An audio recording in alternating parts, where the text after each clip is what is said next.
တော်ဒီနေ့ညတော့စာရေးဆရာကဝေနီရဲ့အလောင်းလူတဲ့ညဆိုတဲ့ပရာလောကဇာတ်လမ်းလေးကိုတင်ဆက်ပေးသွားမှာပဲဖြစ်ပါတယ်ခင်ဗျာဒီဇာတ်လမ်းလေးမစခင်ကျွန်တော်ရဲ့ channel လေးကို subscribe လုပ်ထားပြီးဘေးကခေါင်းလောင်းလေးကိုလည်းနှိပ်ထားဖို့တောင်းဆိုချင်ပါတယ်ခင်ဗျာကုန်းစုရွာမှာမတ်သူစာဆိုတဲ့မိန်းကလေးထူးထူးဆန်းဆန်းတေးရာကနေဇာတ်လမ်းကစတော့တယ်ကောင်မလေးကရိုးရိုးသေးတာမဟုတ်ဘူးလေစပင်းအရှိနဲ့လူကြီးတစ်ယောက်ကရွာထဲကိုဝင်လာပြီးတော့မတ်သူစာတို့အိမ်ရှိကိုရောက်လာခဲ့တယ်ကောင်မလေးကိုစုံမလို့ဆွဆွဲပြီးတော့ပညာပြိုင်ဖို့လာရောက်စိန်ခေါ်တယ်တရွာလုံးလည်းအတော်လေးအံ့ဩသွားတယ်ညရောက်လို့စိန်ခေါ်ချင်းဆိုထားတဲ့ရွာပြင်တင်ချိုင်းထဲမှာဆန်ရှီစုံကြီးစောင့်နေတဲ့အချိန်တက်တီကောင်းတဲ့ရွာသူရွာသားတွေကလာရောက်ချောင်းမြောင်ကြည့်ရှုနေတယ်ကောင်မလေးကဆုံးမဟုတ်ပါဘူးကွာဘလို့လို့လာရဲမှာတော့ရွာသားတွေတီတိုးပြောဆိုနေတော့မှပဲမတ်သူစာတယောက်အဝတ်အစားနှက်ကြီးတွေဝတ်ပြီးတော့ရောက်လာတယ်သူတို့အားလုံးလည်းအံ့ဩသွားတယ်အဲ့ဒီနောက်မှာတော့တသက်နဲ့တကူထူးခြားလာတဲ့စုံပညာပြိုင်ပွဲကြီးကိုတွေ့မြင်ရတယ်နောက်ဆုံးမှာတော့မတ်သူစာကစုံမီလုံးကြီးအသွင်ပြောင်းပြီးတော့ဆန်ရှည်စုံကြီးစီကိုပြေးဝင်သွားတယ်ဆန်ရှည်စုံကြီးကလည်းကြီးကန်းနှက်ကြီးအသွင်ယူပြီးပြန်ပြီးတော့တိုက်တယ်သူတို့နှစ်ယောက်စလုံးအဲ့ဒီနေရာမှာပဲအသက်ပြောက်ကုန်ကြတယ်မတ်သူစာတေဆုံးတဲ့အတွက်တရွာလုံးကစိတ်မကောင်းဖြစ်နေကြတဲ့အချိန်မှာပဲရွာကိုအစဉ်အမြဲစောက်ရှောက်လေးရှိတဲ့ဆရာကြီးဦးမင်းနဲ့တယောက်ရွာတကြီးဦးဘထွားစီကိုရောက်လာတယ်ဒီနယ်တဝိုက်မှာရှိတဲ့စုံတွေကသူတို့မွေးထားတဲ့တစီတွေကိုလွတ်ပြီးတော့မတ်သူစာရဲ့အလောင်းကိုလာလူကြလိမ့်မယ်စုံတွေကအပြိုစင်ဆုံးမတယောက်ရဲ့အလောင်းကိုဆေးစီရင်ဖို့ဘလို့နီးနဲ့ပဲရယူကြမှာပဲအဲ့ဒီအလောင်းသာပါသွားလို့ကတော့ဒီရွာအပါဝင်တနယ်လုံးဒုက္ခရောက်ကုန်လိမ့်မယ်အလောင်းရသွားတဲ့စုံကိုဘယ်သူမှထိန်းနိုင်မှာမဟုတ်တော့ဘူးတရွာလုံးကယူသေးလေးစားရတဲ့ဆရာကြီးဦးမင်းနှင်ကိုယ်တိုင်ပြောလာတာကြောင့်တကြီးဖြစ်သူကလည်းတုံလို့ထိတ်လန့်သွားတယ်ဟာဒါဆိုရင်ဘလို့လုပ်ရမလဲဆရာကြီးမင်းရွာကတက်တီကောင်းပြီးတော့လှုပ်ရဲကန်ရဲတဲ့လူနှစ်ယောက်လောက်ခေါ်လိုက်တကြီးကလည်းဆရာကြီးပြောတဲ့အတိုင်းရွာထဲကလှဆောင်တဲ့တာကောင်ကြီးတို့ကိုရွေးချယ်ခေါ်ယူလိုက်တယ်တဆင့်စကားတဆင့်နားနဲ့ညရောက်ရင်တစီတွေကအလောင်းလာလို့မဲ့အကြောင်းအဲ့ဒီအလောင်းသာပါသွားရင်တော့ရွာပြတ်မဲ့အကြောင်းသတင်းတွေပြန့်နှံ့သွားပြီးတော့တုံလှုပ်ချောချားကုန်ကြတယ်အကြောက်လန့်ကြီးသူတွေကချက်ချင်းပဲလှည့်ပြင်ပြီးတော့ရွာနီးချုပ်ဆက်တွေကိုထွက်သွားတယ်ရွာမှာထွက်မပြီးပဲကြံရစ်နေသူတွေကလည်းရင်တထိတ်ထိတ်နဲ့ညရောက်မှာကိုကြောက်ရွံ့နေကြတယ်အချိန်ကညနေဆောင်လာပြီညနေဆောင်တာနဲ့ခွေးတွေကစူးစူးဝါးဝါထအူတယ်ကလေးငယ်တွေကလည်းအကြောင်းမဲ့လန့်ပြီးတော့ထငုံကြတယ်ရွာထဲမှာတော့ကလေးငိုတန်ခွေးဥတန်နေနဲ့အတော်လေးကိုသွေးပြက်စရာကောင်းနေတယ်မကြခင်မှာပဲနေရလင်းအောင်လုံးဝပျောက်ပြီးတော့အမောင်တူးကကြီးဆိုးလာပြီဥနေတဲ့ခွေးတွေအမိကုတ်ပြီးတော့ငြိမ်ကျသွားတယ်ငိုနေတဲ့ကလေးတွေလည်းအငိုတိတ်သွားတယ်လေကလည်းငြိမ်သွားတယ်တိရွက်တွေလည်းလုံးလုံးမလှုပ်တော့ပါဘူးတရွာလုံးထူးထူးခြားခြားကိုငြိမ်သက်သွားတယ်တိတ်ဆိတ်ငြိမ်သက်မှုကခွေးတွေဥနေလုံးကထက်တောင်ပိုပြီးတော့ခြောက်ခြားစရာကောင်းလာတယ်တစီတွေကတကယ်ပဲလာတော့မှလားမောင်ရင်တို့ကြုတ်ပြောတာနားလေတယ်နော်ဆရာကြီးဦးမင်းနဲ့ကလှဆောင်တဲ့တာကောင်ကြီးတို့ကိုစစ်စစ်ကြည့်ပြီးတော့မေးလိုက်တယ်ဟုတ်ကဲ့နားလေပါတယ်ဆရာကြီးအေးအဓိကကတော့မင်းတို့ကိုဘလို့ပဲလှည့်စားဘလို့ပဲ6လန့်မတုံလုံးနဲ့ထွက်မပြေးနဲ့တုံလုံးမယ်ထွက်ပြေးမယ်ဆိုရင်တော့စီးပေါက်သွားလိမ့်မယ်စီးပေါက်ရင်တော့ဒီကောင်တွေကိုနှိမ်နှင်းဖို့မလွယ်တော့ဘူးစုံးနေရဲ့တဘာဝကသူတို့ကိုယ်တိုင်အလောင်းကိုလာလူလို့မရဘူးသူတို့လက်သက်မွေးထားတဲ့တစီတွေကိုပဲလွတ်လိမ့်မယ်မင်းတို့ကိုပေးထားတဲ့အကာအကွယ်အင်းတွေဆေးလုံးတွေကိုငါမှကြားထားတယ်လို့အသုံးပြုရမယ်ဟုတ်ကဲ့စိတ်ချပါဆရာကြီးအေးငါပေးထားတဲ့အင်းချက်တွေကရွှေရောင်အင်းချက်ကိုတစီတွေကအကြီးဆုံးအကောင်ကြီးထွက်လာတော့မှပဲသုံးရမယ်ကြားလားကဲတင်းချိုင်းကိုသွားကြစို့မကြခင်ဒီကောင်တွေလာကြတော့မယ်ပတ်ဝန်းကျင်တစ်ခုလုံးတိတ်ဆိတ်သွားတာတွေ့လားလှဆောင်တဲ့တာကောင်ကြီးတို့ကဆရာကြီးမင်းနေရဲ့ညွှန်ကြားချက်တွေကိုတညက်နေလုံးတိတိကျကျနားထောင်ခဲ့ကြရတယ်ကဲမောင်ရင်တို့ဟိုကမီးတုပ်တွေကိုတစ်ချောင်းစီယူပြီးတော့မီးညိပြီးရင်သွားကြမယ်လှဆောင်တဲ့တာကောင်ကြီးတို့ကဆရာကြီးပေးထားတဲ့အင်းနေစည်းတွေကိုလွဲကိုစီနဲ့ထည့်လွှဲခဲ့တယ်မီးတုပ်တွေကိုစီကင်ပြီးတော့ဆရာကြီးမင်းနေရဲ့နောက်ကနေလိုက်သွားတယ်သူတို့တွေရဲ့ဥတီယာကတော့ရွာသိန်းချိုင်းမှာအမြဲတမ်းလူသူစီကားလေးရရှိတဲ့ရွာမှာအခုတော့အတော်လေးကိုတိတ်ဆိတ်နေတယ်သူတို့၃ယောက်လည်းသိန်းချိုင်းထဲကိုရောက်လာတယ်နေ့လေကမှမြုပ်ထားတဲ့မတ်သူစာရဲ့မြေပုံနားကိုသွားကြတယ်ကဲမီးတုပ်တွေကိုအလောင်းရဲ့ခြေရင်းဘက်မှာတစ်ချောင်းခေါင်းရင်းဘက်မှာတစ်ချောင်းထိုးဆိုင်လိုက်ကြဟိဆရာကြီးရဲ့စကားအတိုင်းမီးတုပ်တွေကိုမြေပြင်မှာဆိုင်းလိုက်ကြတယ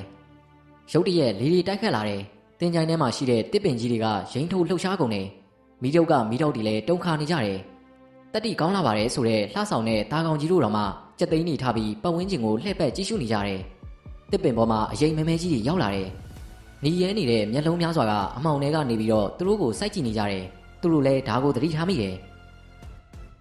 ဒီကောင်နေလာပြီဟေ့သတိထားကြဆရာကြီးရဲ့သတိပေးတဲ့အဆုံးမှာပဲမဲမဲအရေးကြီးတစ်ခုကမီးတို့ဘော်ကနေဖြတ်ပြီးတော့ပြန်သွားတယ်တစီတကောင်ကနရွက်ကြီးကိုအတောင်လိုမျိုးအသုံးချပြီးတော့ပြန်တန်းသွားတာပါ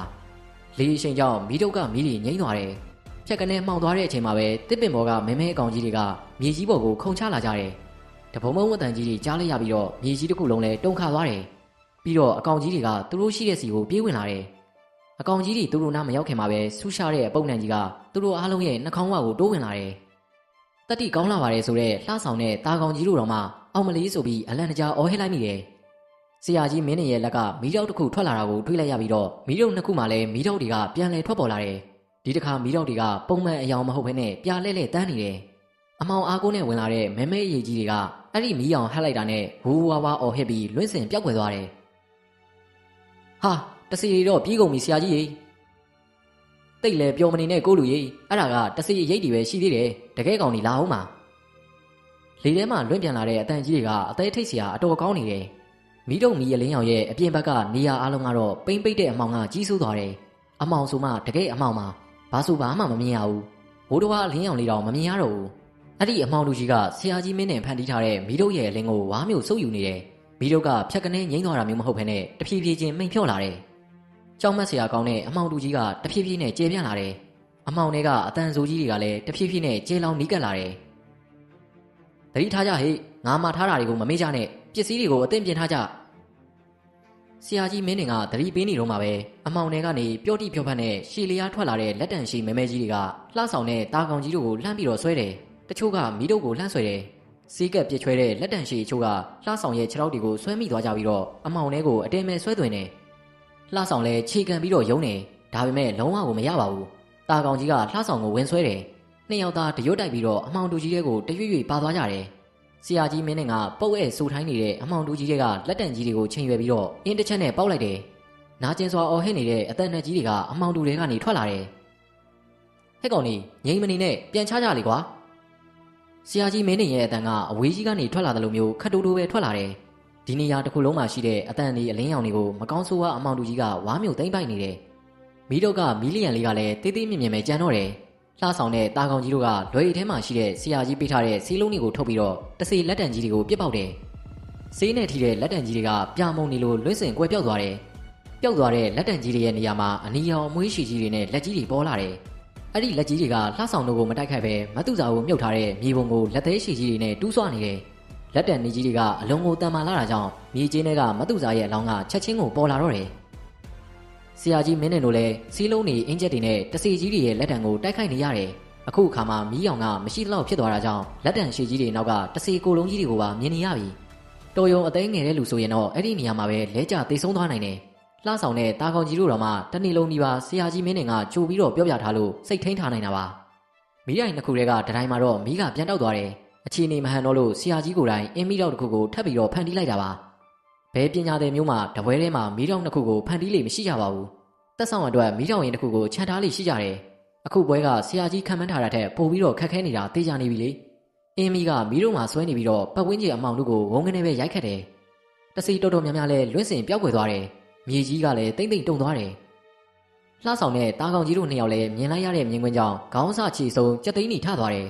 ထမ်းမင်လောက်ရက်ကြီးနဲ့မဲမဲအကောင်ကြီးတစ်ကောင်တစီရီရဲ့ခေါင်းပေါ်မှာအုံမိုးပြီးတော့ပေါ်လာတယ်တစီရီကလည်းအားတက်သွားတဲ့ပုံစံနဲ့အတန်မျိုးစုံအော်ဟစ်ပြီးတော့ရှေ့ကိုတိုးလာတယ်လက်တံမဲမဲကြီးတွေကလူ၃ယောက်ကိုဝင်ပြီးတော့တိုက်ခိုက်တယ်။အနီရောင်လက်ကြီးတွေကမြေကျင်းတွေကမတုစာရဲ့အလောင်းကိုနွယ်ရှင်တွေလိုမျိုးရစ်ပတ်ယူငင်ပြီးတဲဆောင်ရတယ်။လှဆောင်ကအိတ်ထဲကအင်းချက်တွေကိုစုပ်ကန်ပြီးတော့လက်တံနီကြီးတွေစီကိုပြစ်ပေါက်လိုက်တယ်။ပေါက်ကွဲတဲ့နဲ့အတူလက်တံနီတစေကြီးတွေကလွတ်ဆင်သွားတယ်။မတုစာရဲ့အလောင်းကအလင်းရောင်နဲ့အမှောင်လူကြားမှာကျပြီးတော့ကြံနေခဲ့တယ်။လှဆောင်ကအဲ့ဒီနေရာထိတိုးဝင်သွားပြီးတော့မတုစာရဲ့အလောင်းကိုပြန်ပြီးဆွဲယူတယ်။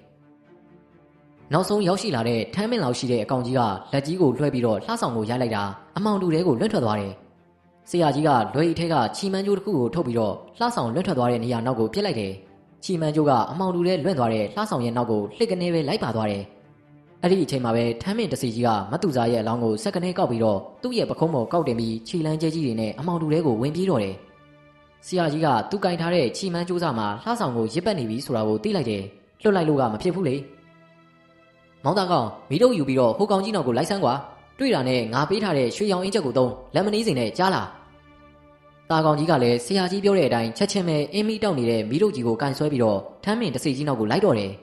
ရွှေလျားလာတဲ့မီးလင်းရောင်နဲ့ထိတွေ့လိုက်တဲ့တစီမှန်သမျှလွင့်စင်ကွယ်ပြောက်ကုန်ကြတယ်တာကောင်ကြီးရဲ့အနာကိုဘယ်သူမှမကက်ရဲကြတော့ဘူး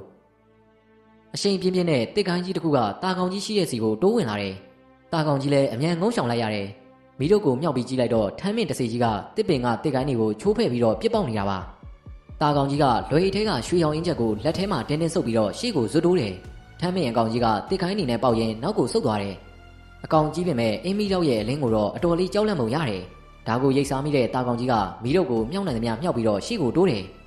။ကိုတာကောင်ကြီး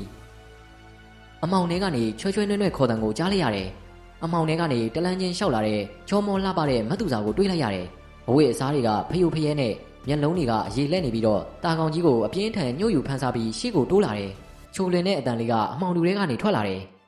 ။ကျမအသက်ပြန်ရှင်လာတာကိုရင်တာကောင်ကြီးကြောင့်လေဘလို့ကျေးဇူးဆက်ရမှန်းတော့မသိတော့ပါဘူးရှင်။ရွှေရောင်အင်းချက်ကိုလက်ထဲမှာကင်ထားပြီးတော့တာကောင်ကြီးကငေးကြည့်နေမိတယ်။ဖယိုဖယဲဖြစ်နေတဲ့အဝိအစားအောက်ကအလှပတွေကိုစိုက်ကြည့်နေတဲ့အချိန်မှာပဲမတ်သူစာကတာကောင်ကြီးရဲ့လက်ထက်ကရွှေရောင်အင်းချက်ကိုဆွဲယူတော့တယ်။မောင်သားကောင်သတိမလွတ်စေနဲ့နော်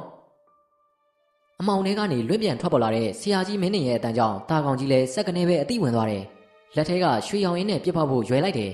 ။သူကပြစ်ပေါက်ဖို့အတွက်ရွယ်လိုက်ရုံပဲရှိသေးတယ်။တာကောင်ကြီးရဲ့ရှေ့ကမတ်သူစာကအော်ဟဲကွယ်ပြောက်သွားပြီးတော့ထမ်းမင်တစီကြီးကဘွားကနေပြန်ပေါ်လာတယ်။တတိကောင်းကောင်းကက်နေပြီဖြစ်တဲ့တာကောင်ကြီးကမတုံလို့တော့ပဲလက်ထဲကရွှေရောင်ရင်းနဲ့အကောင်ကြီးကိုပြစ်ပေါက်လိုက်တော့တယ်။ပေါက်ကွဲတန်တွေကကျေလောင်လုံးလုံးနားရီတောင်ရှမ်းသွားတယ်။ထမ်းမင်တစီကြီးကရွှေရောင်အင်းတန်ကိုမခံနိုင်ပဲလွင့်စင်ကွဲပြောက်သွားတယ်။အဲ့ဒီအကောင်ကြီးပျောက်သွားတာနဲ့ပတ်ဝန်းကျင်မှာရှိနေတဲ့ပိမ့်ပိတ်နေတဲ့အမောင်လူကြီးကလည်းချက်ချင်းပဲပျောက်ကွယ်သွားတယ်။အပုပ်နဲ့အနေနဲ့အတူတစီတွေလည်းလေတူထဲမှာထွက်ပြေးလွင့်စင်သွားတယ်။ခြေတံကြားလို့စက်ကနေလှည့်ကြည့်လိုက်တော့ဆရာကြီးနဲ့လှဆောင်တို့ကတာကောင်ကြီးထံကိုပြေးလာကြတာပါ။